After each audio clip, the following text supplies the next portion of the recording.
में, कोरिया में, श्रीलंका में, म्यांमार में, थाईलैंड में, बताइए कौन से देश में करते हैं? पूछना उनसे। हाँ, इसलिए भगवान को त्रिवार वंदन किया जाता है। अरे तू हाथ को क्या सीने से लगाता है? अपना माथा पटक, जिसमें अहंकार रहता है। जब तक अहंकार नहीं छूटेगा तब तक तू बुद्ध बनेगा कभी। इसलिए तू पटक माथा, ऐसा भगवान कहते हैं। उस अहंकार के सर को जो झुकना, बहुत सारे लोग हैं तो उनको मंच बोलने के लिए नहीं मिलता तो भी नहीं आते हैं, क्योंकि यहाँ तो बनते प्रदेश अकेले बोलेंगे भैया हम सुनेंगे, तुम धर्म तो सुनाओ। हम तो सुनना चाहते हैं, हम धर्म के प्यासे हैं। तुम सुनाओ तो त्रिपिटक से धर्म, हम क्यों नहीं सुनेंगे? तुम सुनाओ तो सही। तुम दूसरे धर्मों को गाली दोगे तो हम क्यों सुने? हम तो बाबा साहब के अनुयायी हैं। बाबा साहब का संविधान में ये नियम नहीं देता कि हम किसी के धर्म की निंदा या आलोचना करें। और वही भीम वाले क्या करते हैं? दूसरे धर्मों की निंदा आलोचना करते हैं। भैया तुम अपनी कहो, अपनी दुकान खोले हो तो अपनी दुकान की प्रशंसा करो, पड़ोसी के चक्कर में क्यों पड़े हो? तो कि उसकी दुकान में डालडा मिला है, सड़ा हुआ तेल है, बासी है, महीने भर से छानता है, उसका समोसा बुरा है, खाओगे पेट खराब।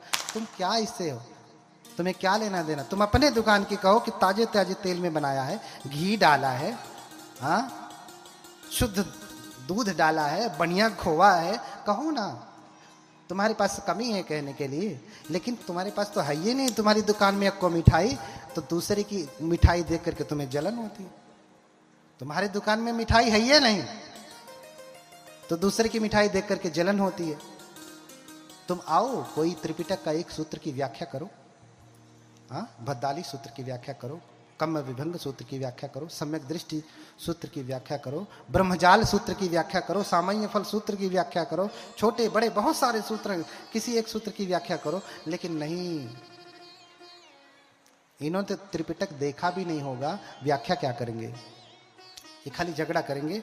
इसलिए मैं बार बार यही कह रहा हूं कि उनकी बुद्धि खुले, जाने कि भगवान बुद्ध करुणा का, मैत्री का, शांति का धर्म है, और तुम उन्हें क्रांति वाला बना दिए हो, ठीक विरोधी बना दिए हो। भगवान बुद्ध की मूर्ति लगा करके दूसरों को गाली दोगे तो किसी को अच्छा लगेगा?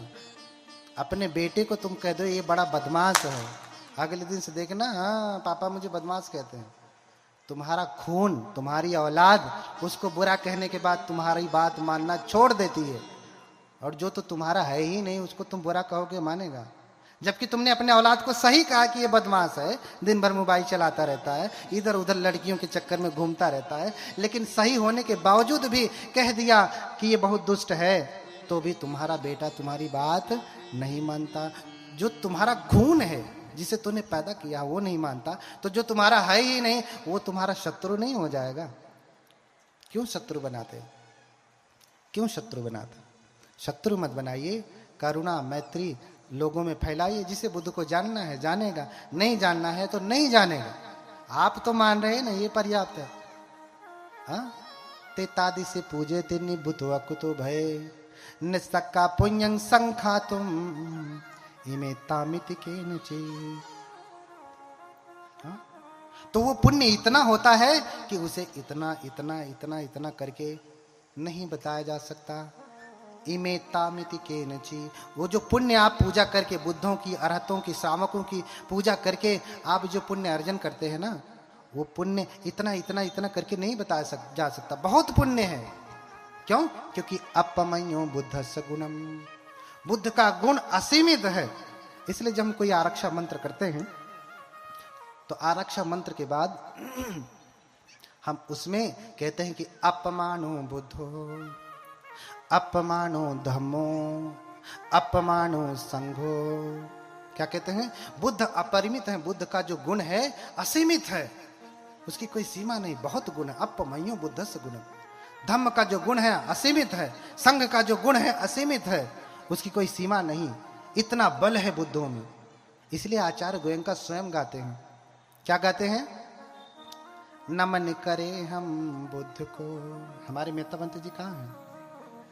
जरा दोहा गा करके सुना दें। हाँ, आओ मानव मानवी चले धर्म के पंथ,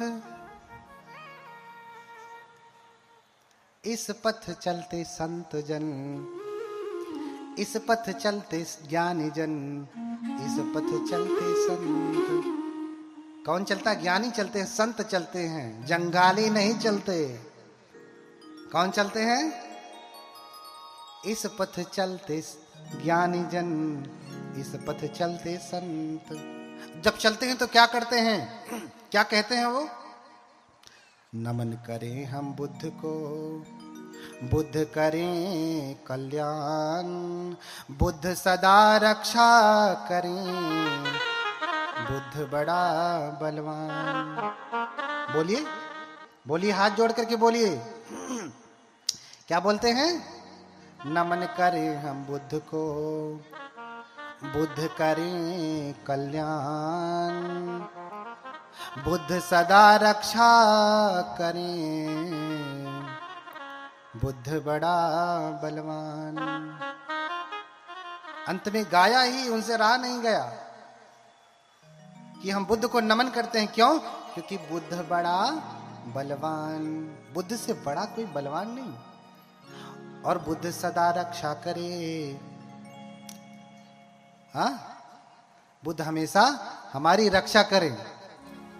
और कैसे रक्षा करेंगे? पहली बात तो आप समझो कि बुद्ध की पूजा कर भी कौन सकता है। पहले तो तुम्हें करने का भाव जगे, श्रद्धा जगे। पहला प्रश्न, अगर करना भी जाओ तो कौन कर सकता है बुद्ध की पूजा? बताइए, बुद्ध की पूजा कौन कर सकता है? एक को प्रश्न का उत्तर ना कुल वैज्ञानिक झूठे बने लेना है। हाँ, बुद्ध की पूजा कौन कर सकता है? इसका उत्तर कहां दिया गया?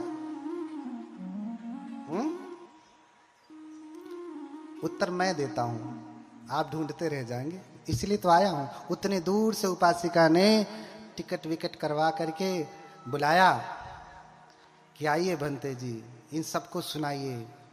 अपने घर पे भी बुला लेती, इतना खर्चा भी नहीं करना पड़ता। हाँ, ज्यादा समय भी उनको दे देते। अब तो हम वहीं रह करके भी उनको समय नहीं दे पा रहे। वो जब से आए हैं तब से कह रही, भंते जी हमारे घर में आधे घंटे की पूजा कर दीजिए। आधे घंटे की पूजा नहीं कर पा रहा हूं उनके घर में।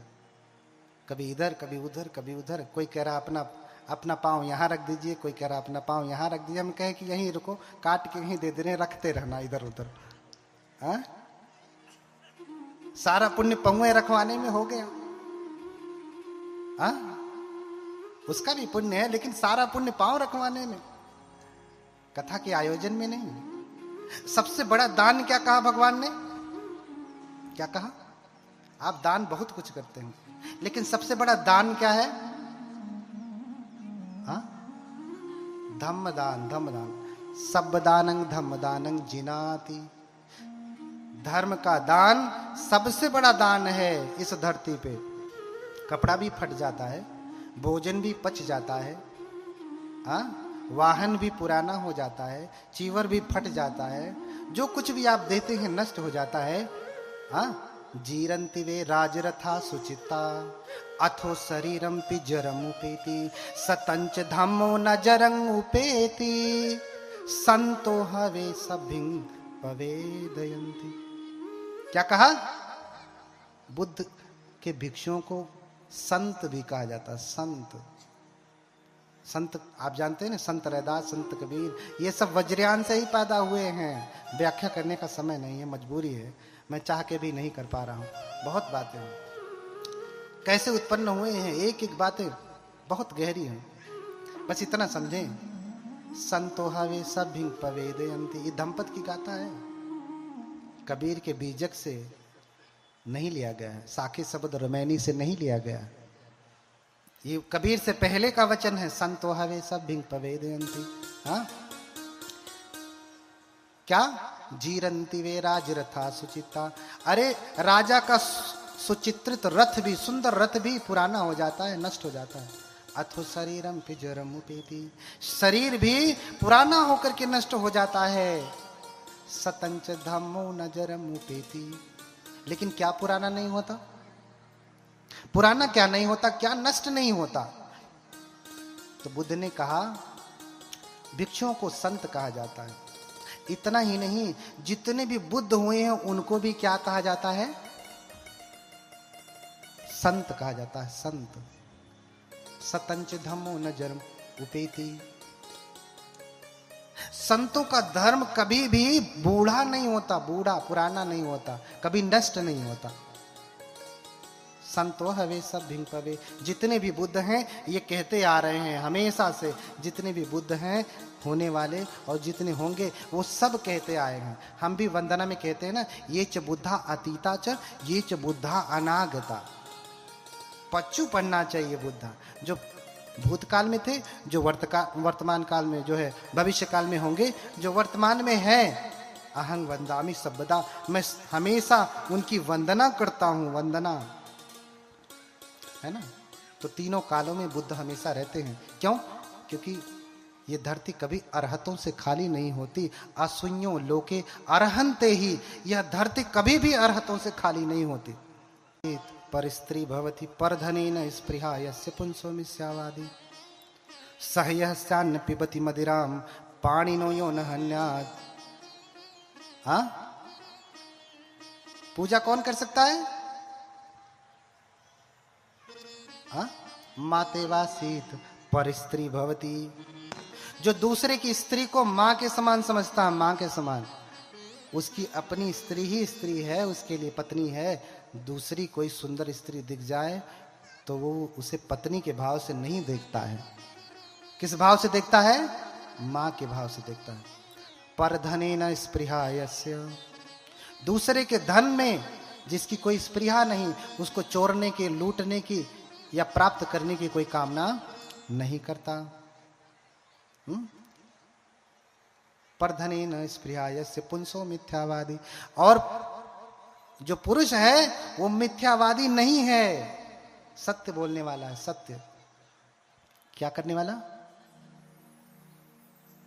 क्या करने वाला? सत्य बोलने वाला। सहयस्यान्न पिबति मदिराम। देखो, तुम्हें बुद्ध की पूजा करनी है तो कितनी तैयारी करनी पड़ती है। कौन बुद्ध की पूजा कर सकता है? और जो ये लोग आजकल के वैज्ञानिक नहीं कर रहे हैं तो नहीं है करें, मैं तो कहता हूं, क्योंकि ये कर भी नहीं पाएंगे। हाँ, एक बार मैं वहां पे था सारनाथ में, पहले जहां पे मंदिर में रहता था, पहले वाले में एक उपासक जी आए। नाम नहीं लेना चाहता हूं, लेकिन मुझे लगता है कि आगे बैठा हुआ वर्ग उन्हें जानता है। बहुत प्रसिद्ध उपासक है, उनका बड़ा संघ है। उन्होंने कहा कि भंते जी, एक 5वां सील हटा नहीं दिया जाए? हाँ, सुरा मेरे, शराब पीना, ये तो शाकाहारी भी है, अंगूर से बनता है, महुआ से बनता है, इसे हटा ना दिया जाए? हाँ, बोलिए भगवान बुद्ध की। बुद्ध क्या कहते हैं? पियत शराब जमावत जुआ, जियत न जाने हूं मुआ। कोई शराब पीता है, जुआ खेलता, तो उसको जिंदा मत समझिएगा, मरा हुआ है। उसे तो सुगंध दुर्गंध का पता भी नहीं चलता, अच्छे बुरे का पता भी नहीं चलता।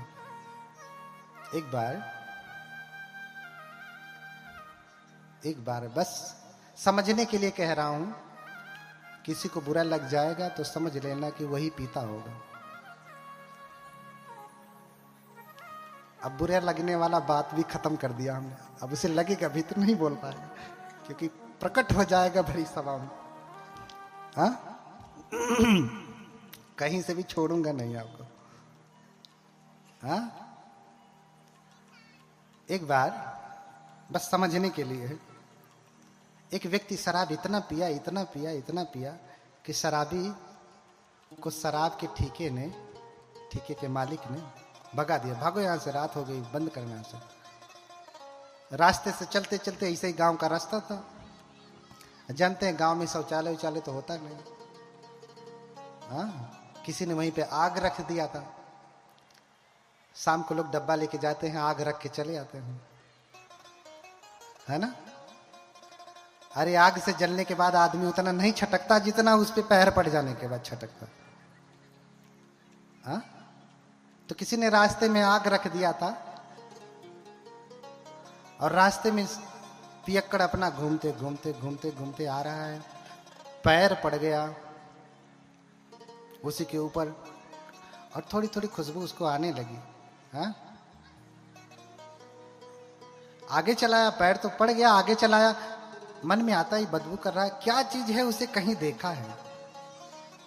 आकर के ध्यान से देखता, नहीं वो चीज नहीं है। फिर आगे चला जाता, फिर आगे जाने के बाद उसको फिर से खुजली होती, अरे लेकिन है क्या चीज जो उसे कहीं देखा है। फिर से वापस आता, ध्यान से देखता, ना आंख से दिखाई दे रहा ना ध्यान से दिखाई दे रहा है, क्योंकि शराबी व्यक्ति को ध्यान भी नहीं हो सकता। ध्यान से देख रहा है, नहीं समझ में आ रहा है तो थोड़ा और नाक पास में लेके गया, नहीं वो चीज नहीं है। आगे बढ़ गया, फिर मन में खुजली करता है कि लेकिन है क्या चीज, मेरे समझ में नहीं आ रहा, इस बार पता लगा के ही छोड़ूंगा। वापस लौट करके आता है, खूब ध्यान से देखता है, नहीं समझ में आता तो नाक लगा के सूंघता है, तब भी नहीं समझ में आया, उंगली लगाया, करा, अरे ये तो वही चीज है, अच्छा हुआ मेरा पैर इस पे नहीं पड़ा, नहीं तो सारा धर्म नष्ट हो जाता।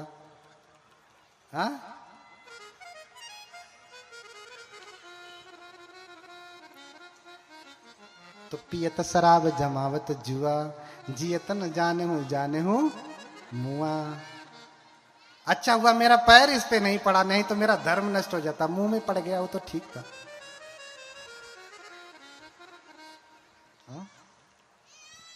सहयस्यान्न पिबती मदिराम, उत्तर दे रहा हूं, कौन पूजा कर सकता है। सहयस्यान्न पिबती मदिराम, कुछ तो भगवान ही है जिनको मदिरा चढ़ाई जाती है ना। दारू पिए वाला कौन भगवान होई हो, है? तो तोहार आदमियों तो पिए ना, उन्हों के भगवान माना, तो काहे आपत्ति। फिर आके कहेंगे भंते जी हमारे जन बहुत पिए न, तनी इनके कुछ बताए दिहल जाए। हम का बताई, तू तो भगवान के खुदे चढ़ावत हो।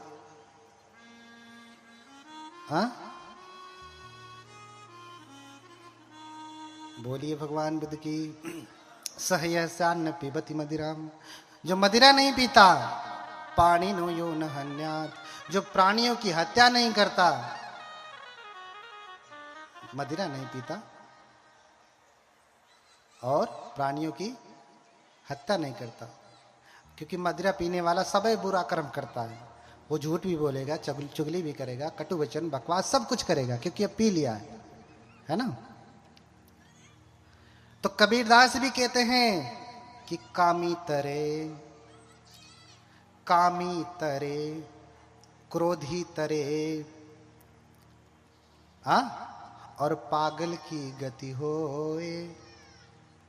देखिए कबीरदास क्या कह रहे हैं, कामी तरे क्रोधी तरे और पागल की गति होए, लेकिन सलिल भक्त संसार में तरत न देखा कोई। कह रहे हैं कि कामी क्रोधी पागल ये सब तर जाते हैं अंततः, लेकिन सलिल भक्त अर्थात शराब पीने वाला किसी को तरा हुआ नहीं देखता मैं, कोई तरता नहीं, अर्थात मुक्ति नहीं प्राप्त करता। मैं नहीं कह रहा हूं, मैं नहीं कह रहा हूं, जाकर के साखी और बीजक देख लेना। ये कौन कह रहे हैं, बाबा साहब के गुरु कौन, संत कबीर। कामी तरे क्रोधी तरे पागल की गति होए, असलिल भक्त संसार में तरत न देखा कोई। तो शराब पीने वाला कभी नहीं तरता, कभी उसको परम पद नहीं प्राप्त होता। इसलिए शराब पीना छोड़ दे। रैदास मधुरा का पीजिए जो चढ़े चढ़े उतराए। यही मंदिर है ना संत रैदास, उन्हीं की बात कह रहा हूं। रैदास मधुरा का पीजिए जो चढ़े पुनि उतराए। तो कौन सा रस पीना है, नाम महारस पीजिए जो चढ़े न पुनि उतराए। क्या शराब पी तो अभी पिया फिर उतर जाएगी, और उतरेगी तो वो ऐसे नहीं उतरेगी, पूरा झांग झूंग लेके उतरेगी। पूरा सब कुछ लेकर के उतरेगी। अगर पीना है तो नाम, नाम यानी मंत्र जप। पहले सहज ज्ञान में मंत्र दीक्षा होती थी, नाम दिया जाता था कि अवलोकितेश्वर मंत्र का जाप करो, उनके नाम का जप करो, अमिताभ बुद्ध के नाम का जप करो, है ना। तो ये परंपरा सभी जो है संतों की भक्ति की परंपरा में प्रचलित हो गया, सभी अपने अपने इष्टों का नाम देते हैं। इसलिए मैंने पहले बताया अनुस्मृति माने ध्यान का आलंबन, मोटे शब्दों में कहा जाए तो मंत्र दीक्षा या नाम दीक्षा। अगर आपको पीना है तो क्या पिए? भगवान बुद्ध के महामंत्र को पिए, भगवान बुद्ध की अनुस्मृति करें। सहयस्यान्न पिबति मदिराम पाणिनो यो न हन्यात। जो प्राणियों की हत्या नहीं करता है, जो प्राणियों की हत्या नहीं करता है। कल मैंने बताया बहुत प्रकार के फल, आज तो कोई उसमें से उन सारे प्रकार के फलों में से, सब्जियों में से कोई खा के तो नहीं आया। पक्षी फल, लाल साग, चौराई वाला ना, कटते खूब बढ़िया लाल लाल जूस निकल, लाल साग, जल तो रही, धरती डकेल, कोई खाया तो नहीं है ना। अब क्यों खैले हुई तो बताइए करी नाने। ये सब बिना हत्या के नहीं आते, ये सब बिना हत्या के नहीं आते। इसीलिए भगवान जानते थे कि इसी के नाम पे लोग यज्ञ आदि करके बलि देते हैं और फिर इसी का भक्षण करते हैं। इसलिए भगवान ने इन सब पे रोक लगाया कि जीवों की हत्या बंद हो, मांस खाना बंद। आज वो कोई बलि वली थोड़ी नहीं चढ़ा रहा है, आज तो आप अपनी खुशी से खा रहे हैं।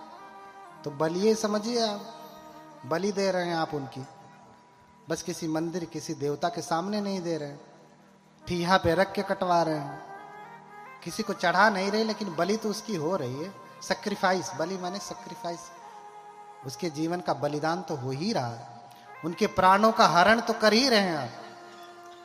इसलिए पाणिनो यो न हन्यात्।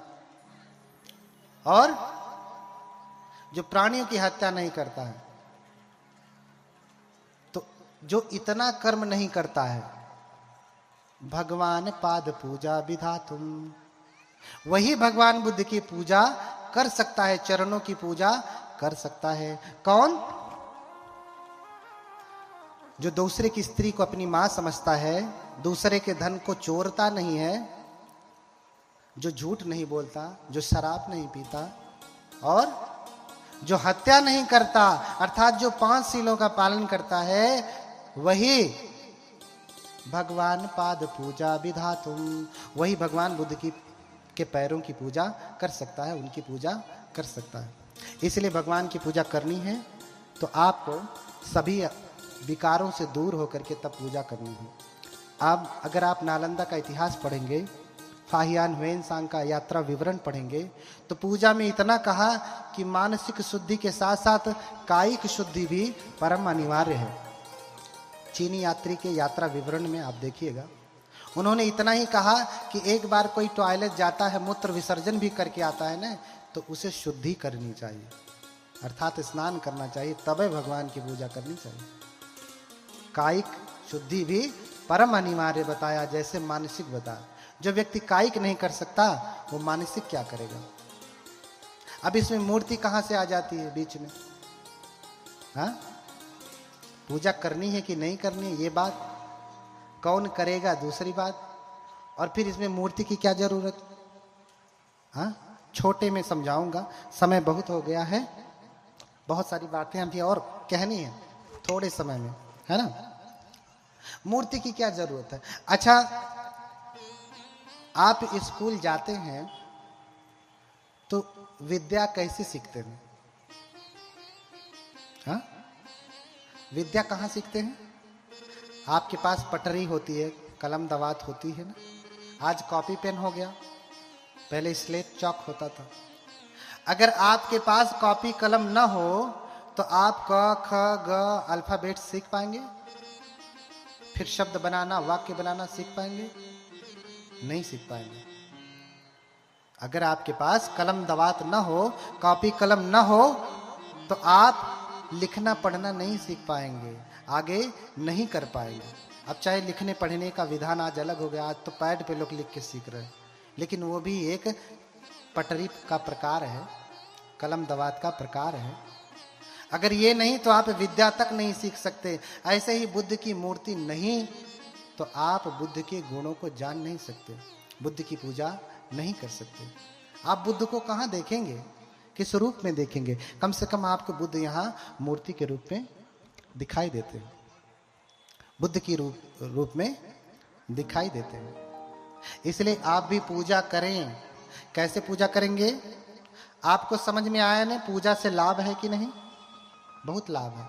क्या क्या लाभ है? बहुत सारे लोगों ने पूजा किया।